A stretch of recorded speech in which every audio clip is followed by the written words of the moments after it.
Reflection eight curve surface. तो सबसे पहली बात तो हमें ये ध्यान रखनी है कि चाहे प्लेन सरफेस हो या फिर कर्व सरफेस हो, ठीक है, प्लेन सरफेस हो या फिर कर्व सरफेस हो, दोनों में जो लॉज ऑफ रिफ्लेक्शन होंगे वो वैसे ही वैलिड रहेंगे, ठीक है, वैसे ही वैलिड रहेंगे। तो ध्यान दे देना है हमें कि laws of reflection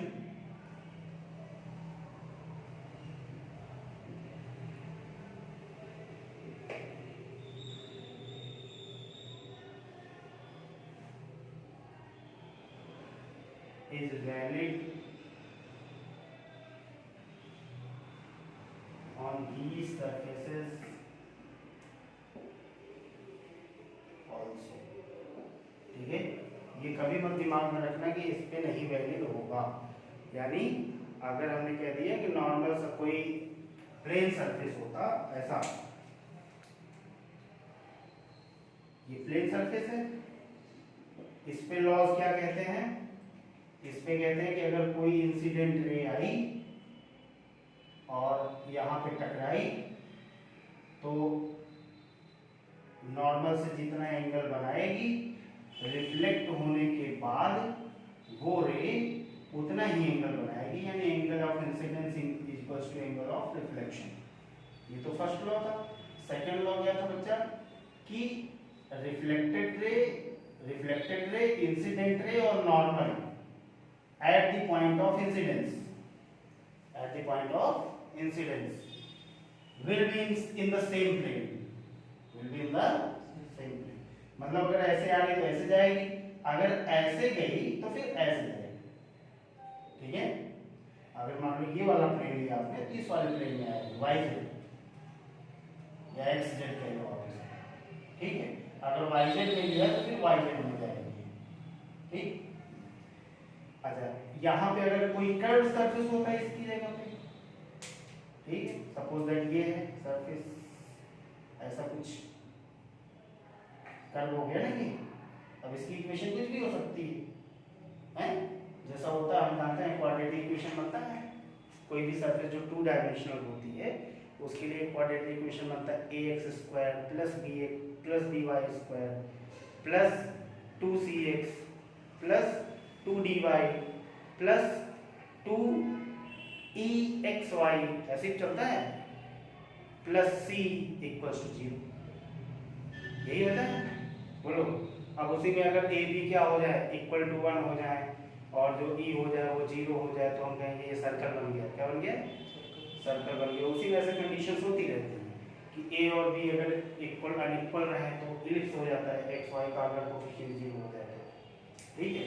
x Y का कोफिशिएंट अगर 0 हो जाए तो वैसा भी बन सकता है, पैराबोलिक बन सकता है, हाइपरबोला बन सकता है, हैं? तो हमने कहा भाई साहब अगर ये है तो सपोज ये यहाँ पे इंसिडेंट रे कोई गिरी, ठीक है। अब इस पॉइंट पे आपको ये चेक करना है, इस पॉइंट पे भाई साहब नॉर्मल क्या होगा। तो नॉर्मल जानने के लिए आपको क्या करना पड़ेगा, पहले यहाँ पे आप एक टेंजेंट ड्रॉ करोगे। टेंजेंट का मतलब समझ रहे हो ना, इस कर्व को जो जस्ट टच करते हुए निकल जाए वही इसका क्या हो जाएगा, टेंजेंट। और टेंजेंट होता क्या है, dy by dx, है ही नहीं।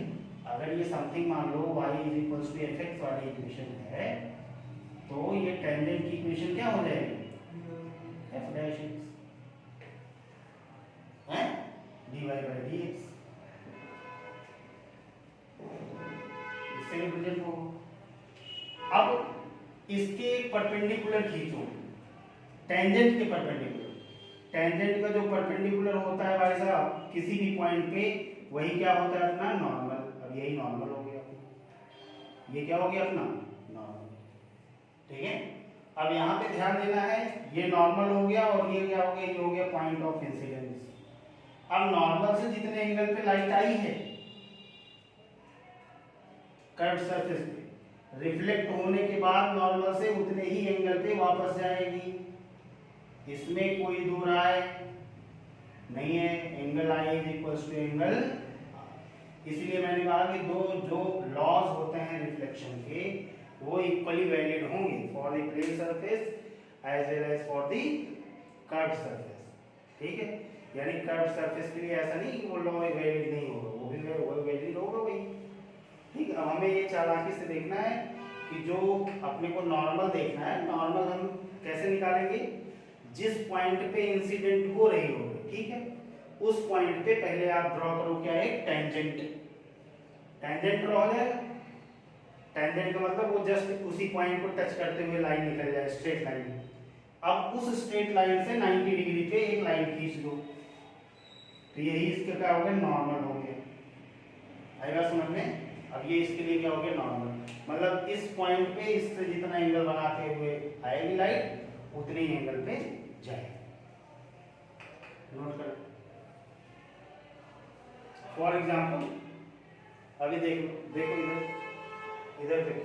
सपोज दैट हमने कहा कि भाई साहब अपने पास एक क्वेश्चन लेते हैं छोटा सा, ठीक है, अपने को बहुत ज्यादा ये कर्व सरफेस पर ना ज्यादा पे करना नहीं है, ज्यादा अपने पास जो है सिलेबस की बात वो स्फेरिकल है। कौन सा? Spherical surface. ठीक है, आपके एकेडमिक्स में तो स्फेरिकल ही स्फेरिकल है। अगर मान लो कभी कंपटीशन वगैरह में बैठोगे तो उसमें कर्व सरफेस पे रहेगा तो वो भी सिंपल तरीके से पूछा जाएगा, बहुत ज़्यादा वो नहीं रहेगा। तो ज़्यादा अपने को स्फेरिकल पे ध्यान देना है। किस पे? स्फेरिकल पे। हालांकि अगर कोई भी कर्व सरफेस है, सपोज दैट कि हमने कह दिया एक अपने पास ऐसे मिरर है, ठीक है, तो बताओ इसकी इक्वेशन क्या हो सकती है। अगर मैंने कहा है कि ये पैराबोला है, क्या है ये? पैराबोला। तो ऐसे पैराबोले की इक्वेशन क्या होती है?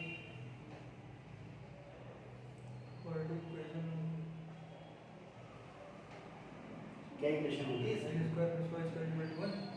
पैराबोला की x स्क्वायर बन गया x square plus y square is equal to c। तो सर्कल की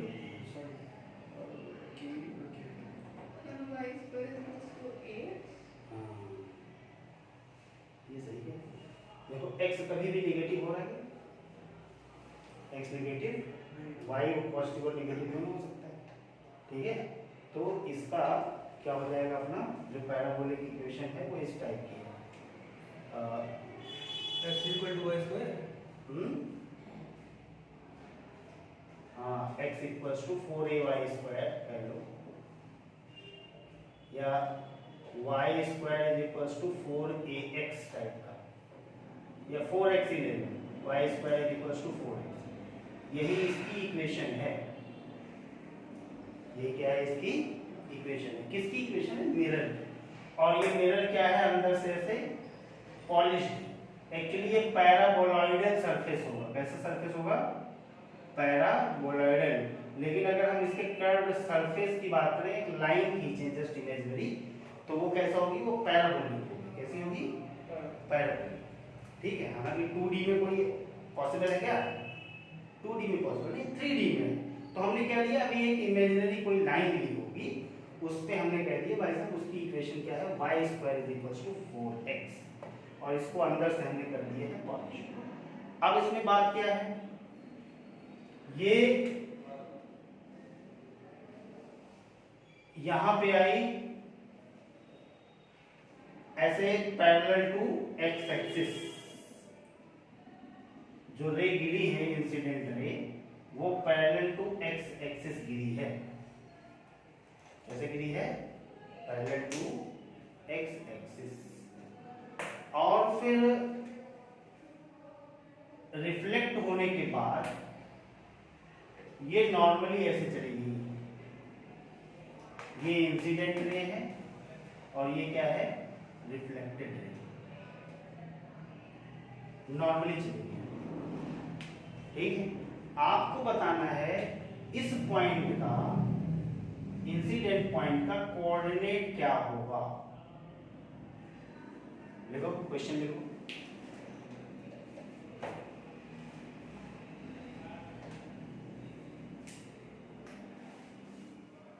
incident ray is falling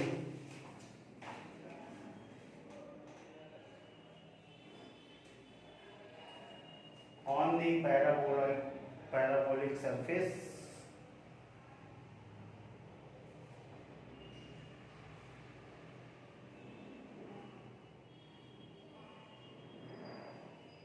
parallel to x axis, parallel to x axis,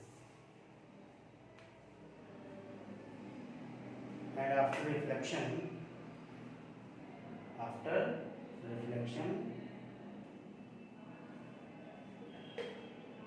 the reflected ray is perpendicular to the incident ray.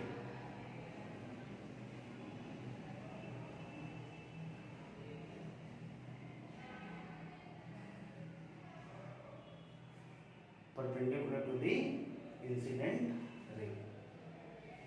We have to calculate the coordinate of the point of incidence.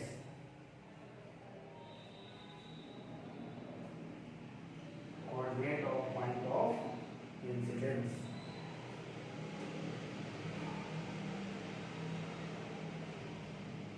तो हमने आपसे क्या promise किया था कि पहले एक tangent draw करो, ठीक है भाई, फिर इसके परपेंडिकुलर ड्रॉ करो, ये हो गया नॉर्मल, बोलो। अब नॉर्मल है, ये टोटल एंगल 90 डिग्री है जो कि हमें दिया, ये पूरा एंगल क्या है 90 डिग्री है, तो नॉर्मल से जितना एंगल इंसिडेंट रे बनाएगी उतना ही एंगल रिफ्लेक्टेड रे बनाएगी। हाँ या ना, सही है। तो 45 डिग्री ये वाला एंगल हो, तो 45 डिग्री ये वाला भी एंगल हो, 45 और 45, ठीक। अच्छा, हमें कैलकुलेट क्या करना है, हमें कैलकुलेट करना है इसका कोऑर्डिनेट, इस पॉइंट का कोऑर्डिनेट। तो इस पॉइंट के कोऑर्डिनेट के लिए अपने को ये पता है, अगर ये 45 डिग्री एंगल हो गया बच्चा लोग, तो ये एंगल कितना होगा, ये भी ऊपर वाले के 45 ही होगा, कितना 45। मतलब कि जो इसका dy बाई dx है इस वाले कर्व का, वो क्या होगा 45 डिग्री। tan थीटा कितना होगा, dy बाई dx होगा tan थीटा, और ये इक्वल्स टू होगा tan 45, यानी tan 45 की वैल्यू क्या होगी 1, यानी dy बाई dx क्या होगा 1 के इक्वल। इसको जरा डिफरेंशिएट करो, देखो क्या है, 2 dy by dx equal to 4, dy by dx कितना आएगा 4 by 2y, 4 by 2y dy by dx equals to 4। सब लोग मैथ के स्टूडेंट हो, यही होता है। तो यहाँ से dy बाई dx क्या आया है भाई, ये आया है 4/2y, यानी 2/y, 2/y। और अपने क्वेश्चन के अकॉर्डिंग जो 2/y है वो कितना है भाई साहब, वो दिया है 1, तो y की वैल्यू क्या आ गई भैया, y की वैल्यू आ गई 2, कितनी 2। तो x की वैल्यू क्या आएगी, x की वैल्यू क्या हो सकती है, अगर y 2 है तो x की वैल्यू क्या होगी 1 प्लस माइनस 1, प्लस माइनस अरे 1 1। यहाँ पे देखो ध्यान से, x इक्वल्स टू क्या हो जाएगा 1।